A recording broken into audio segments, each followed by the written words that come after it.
Hey everyone, good morning. So I'm just reading this morning that Johnson Sakaja, the new governor of Nairobi, is about to throw Nairobi City a big party. He's calling it the Vibe of the City Festival. And I thought it would be great to just think through that for a minute before we all run to it.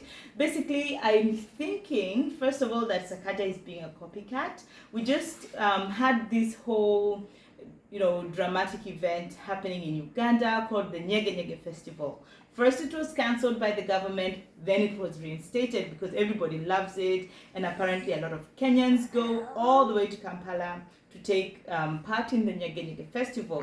Well, one thing I learned, I've never heard of it before. Like, this is just the first time I was hearing about Nyege Nyege Festival, but we all know the meaning of nyeges in our country, and then it seems like it doesn't have a very good reputation.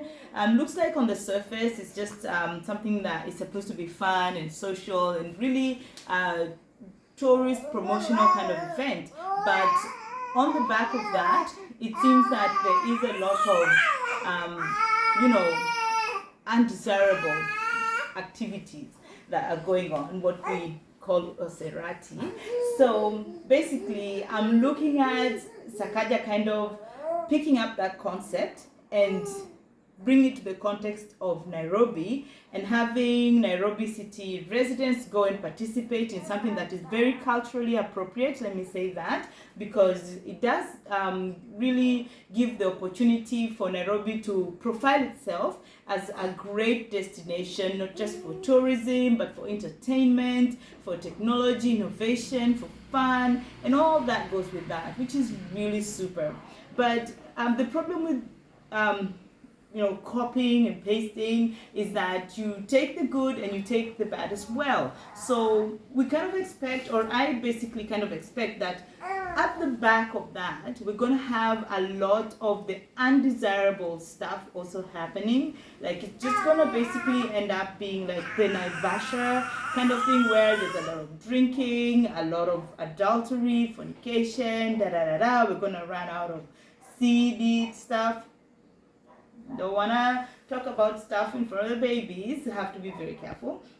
But we all know what goes on or what goes down. So the other thing is that, as Kenyans or even East Africans, I might venture to say, we do have this weird subculture of just drinking. We love to drink. When we have this long weekend, when we have Christmas coming up, we have birthday parties, weddings, everywhere. Somehow just drinking is part of what we love to do. And just thinking about that for a moment, like I've lived abroad on and off in different countries. I've visited different countries as well. And you find that in other cultures, people do a variety of things when they have money or when they have free time on their hands, or they want to spend time with friends and family.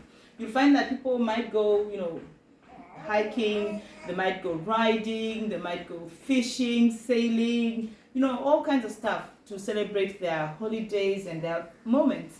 But, in Kenya, it looks like we are just, we have this culture, we're just the people who just go to the bottle. We love the bar scene, we love drinking, and we just have some kind of affinity towards just having that kind of fun, and there's nothing wrong with that. I am one of the guilty ones. I totally love that. But it's weird when you think about it, like, why is it that Kenyans love that so much? Because this Nairobi vibe thing is just gonna end up being another opportunity for everybody to just party. And I think one thing that makes us, not just as Nairobi people, but as Kenyans, because I don't even live in Nairobi anymore, I'm currently based in Mombasa. But one thing I think about is that the economy maybe has something to do with that. The fact that it's so hard to afford any other alternatives for fun. If you decide that you're going to go to, for example, Masai Mara for holidays with your family or friends, that's really expensive. How many people can really afford those holiday packages? if you want to go abroad to travel, that too is just out of reach for most people. And then, all this hiking, there's mountain climbing, hiking, and, bike riding, which is like the safety and security thing is a big one. You don't want to put yourself at risk. I don't think we have all the safety measures that we need to have in place to really have fun as a society. And then you might ask, why don't we go watch the movies? I think the internet ruined that.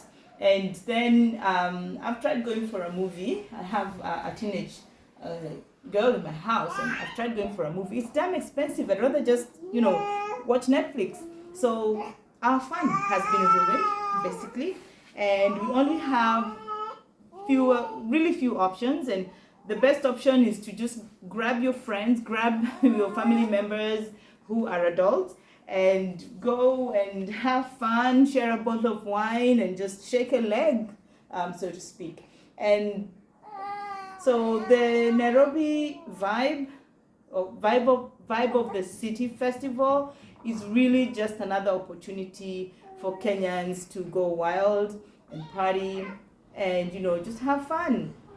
I'm just wondering what the good governor, who I really do believe is a good governor for Nairobi, I'm just wondering what he has as a safeguarding measure towards ensuring that everybody is safe, because I imagine that there will be all age groups there, including younger people. There will be people with different intentions coming to this kind of festival. There will be people who are gonna come and just end up broke the next day because they've just drunk all their money and used up the entire weekend or day reveling. So I'm just thinking that it's a great idea. It's gonna showcase Nairobi. It's gonna be like a poster moment for the city, and I hope we can have more of these kind of events across different cities, Kisumu and Mombasa. But we have to think about safeguarding our communities. We have to think about safeguarding the social space and not allowing our cultural